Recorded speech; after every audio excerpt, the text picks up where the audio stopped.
In the year 1878 I took my degree of Doctor of Medicine of the University of London, and proceeded to Netley to go through the course prescribed for surgeons in the army. Having completed my studies there, I was duly attached to the 5th Northumberland Fusiliers as assistant surgeon. The regiment was stationed in India at the time, and before I could join it, the Second Afghan War had broken out.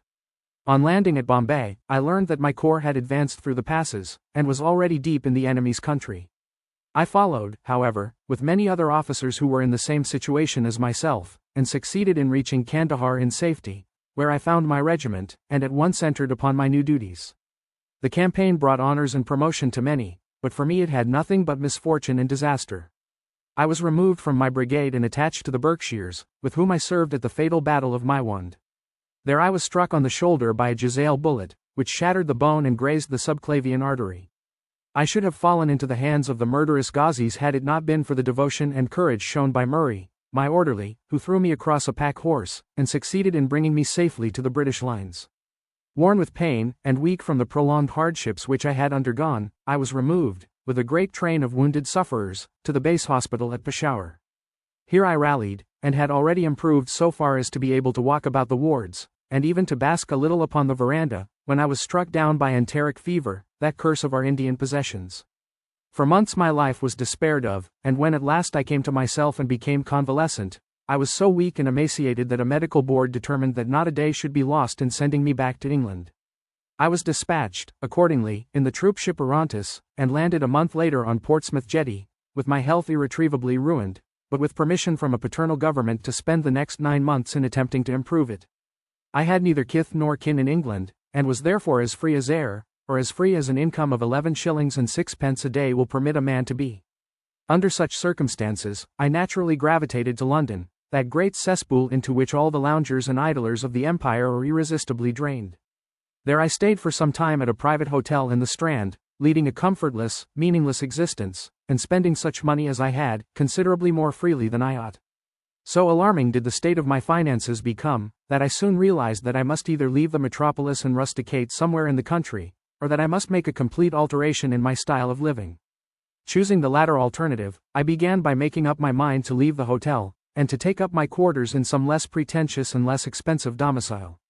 On the very day that I had come to this conclusion, I was standing at the Criterion bar, when some one tapped me on the shoulder, and turning round I recognized young Stamford, who had been a dresser under me at Bart's. The sight of a friendly face in the great wilderness of London is a pleasant thing indeed to a lonely man. In old days Stamford had never been a particular crony of mine, but now I hailed him with enthusiasm, and he, in his turn, appeared to be delighted to see me.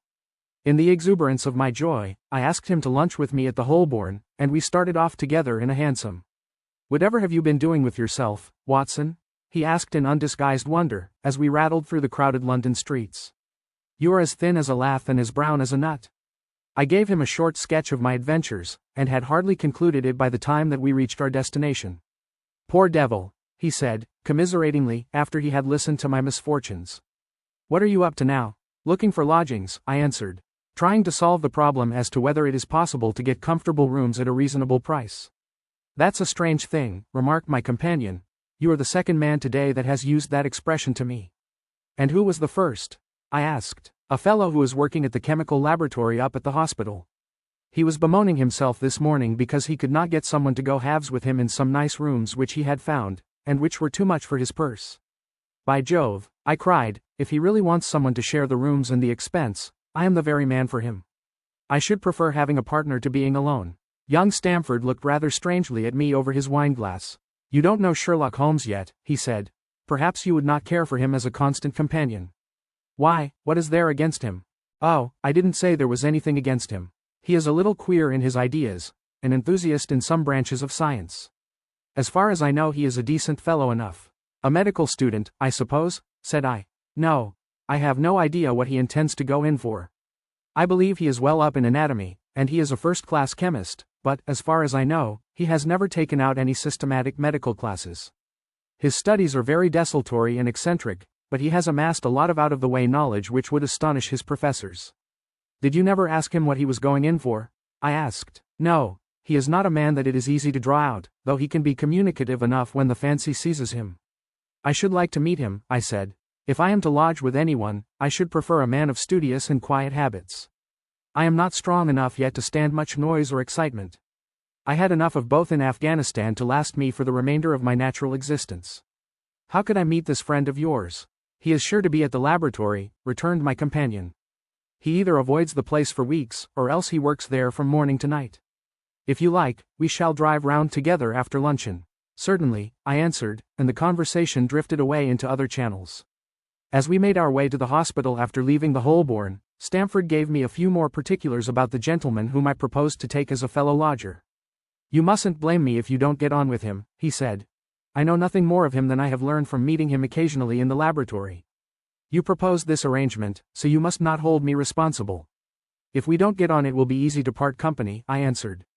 It seems to me, Stamford, I added, looking hard at my companion, that you have some reason for washing your hands of the matter.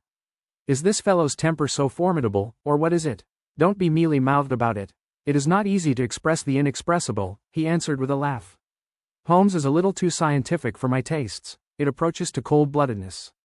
I could imagine his giving a friend a little pinch of the latest vegetable alkaloid, not out of malevolence, you understand, but simply out of a spirit of inquiry in order to have an accurate idea of the effects.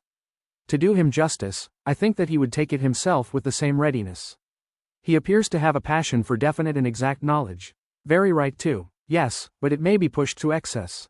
When it comes to beating the subjects in the dissecting rooms with a stick, it is certainly taking rather a bizarre shape. Beating the subjects, yes, to verify how far bruises may be produced after death. I saw him at it with my own eyes.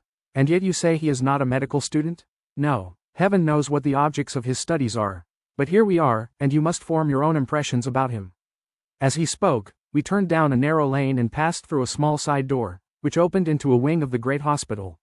It was familiar ground to me, and I needed no guiding as we ascended the bleak stone staircase and made our way down the long corridor with its vista of whitewashed wall and dun-colored doors. Near the further end a low arched passage branched away from it and led to the chemical laboratory. This was a lofty chamber, lined and littered with countless bottles. Broad, low tables were scattered about, which bristled with retorts, test tubes, and little Bunsen lamps, with their blue flickering flames. There was only one student in the room, who was bending over a distant table absorbed in his work. At the sound of our steps he glanced round and sprang to his feet with a cry of pleasure. I've found it, he shouted to my companion, running towards us with a test tube in his hand. I have found a reagent which is precipitated by hemoglobin, and by nothing else. Had he discovered a gold mine, greater delight could not have shone upon his features. Dr. Watson, Mr. Sherlock Holmes, said Stamford, introducing us. How are you? He said cordially, gripping my hand with a strength for which I should hardly have given him credit. You have been in Afghanistan, I perceive. How on earth did you know that? I asked in astonishment. Never mind, said he, chuckling to himself. The question now is about hemoglobin. No doubt you see the significance of this discovery of mine? It is interesting, chemically, no doubt, I answered, but practically. Why, man, it is the most practical medico-legal discovery for years. Don't you see that it gives us an infallible test for bloodstains? Come over here now. He seized me by the coat sleeve in his eagerness, and drew me over to the table at which he had been working. Let us have some fresh blood, he said, digging a long bodkin into his finger, and drawing off the resulting drop of blood in a chemical pipette. Now, I add this small quantity of blood to a liter of water. You perceive that the resulting mixture has the appearance of pure water. The proportion of blood cannot be more than 1 in a million. I have no doubt, however, that we shall be able to obtain the characteristic reaction. As he spoke, he threw into the vessel a few white crystals, and then added some drops of a transparent fluid. In an instant the contents assumed a dull mahogany color, and a brownish dust was precipitated to the bottom of the glass jar. Ha, ha, he cried, clapping his hands, and looking as delighted as a child with a new toy. What do you think of that? It seems to be a very delicate test, I remarked. Beautiful, beautiful. The old Guiacum test was very clumsy and uncertain. So is the microscopic examination for blood corpuscles. The latter is valueless if the stains are a few hours old. Now, this appears to act as well whether the blood is old or new. Had this test been invented, there are hundreds of men now walking the earth who would long ago have paid the penalty of their crimes. Indeed, I murmured, criminal cases are continually hinging upon that one point. A man is suspected of a crime months perhaps after it has been committed. His linen or clothes are examined, and brownish stains discovered upon them. Are they blood stains, or mud stains, or rust stains, or fruit stains, or what are they? That is a question which has puzzled many an expert, and why? Because there was no reliable test. Now we have the Sherlock Holmes test, and there will no longer be any difficulty. His eyes fairly glittered as he spoke, and he put his hand over his heart and bowed as if to some applauding crowd conjured up by his imagination. You are to be congratulated, I remarked, considerably surprised at his enthusiasm. There was the case of von Bischoff at Frankfurt last year. He would certainly have been hung had this test been in existence. Then there was Mason of Bradford, and the notorious Muller, and Lefebvre of Montpellier, and Samson of New Orleans. I could name a score of cases in which it would have been decisive. You seem to be a walking calendar of crime, said Stamford with a laugh. You might start a paper on those lines. Call it the police news of the past. Very interesting reading it might be made, too, remarked Sherlock Holmes, sticking a small piece of plaster over the prick on his finger. I have to be careful, he continued, turning to me with a smile, for I dabble with poisons a good deal.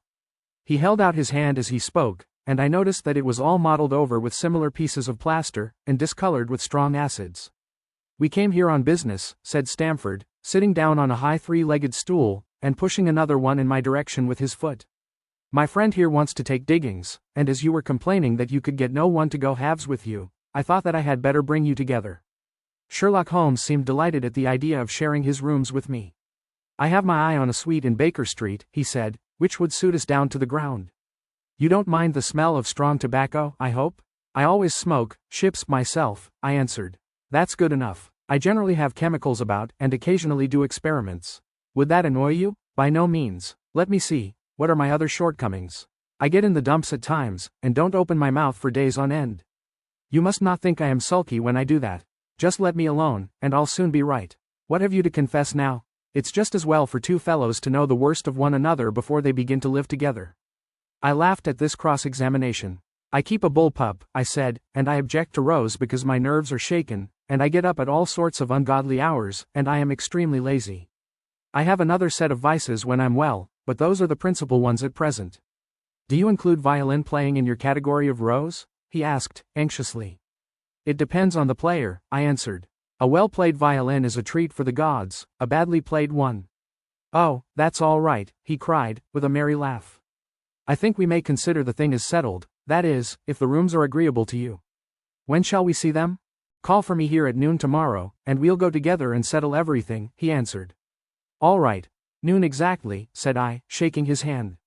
We left him working among his chemicals, and we walked together towards my hotel. By the way, I asked suddenly, stopping and turning upon Stamford, how the deuce did he know that I had come from Afghanistan? My companion smiled an enigmatical smile. That's just his little peculiarity, he said. A good many people have wanted to know how he finds things out. Oh, a mystery is it? I cried, rubbing my hands. This is very piquant. I am much obliged to you for bringing us together.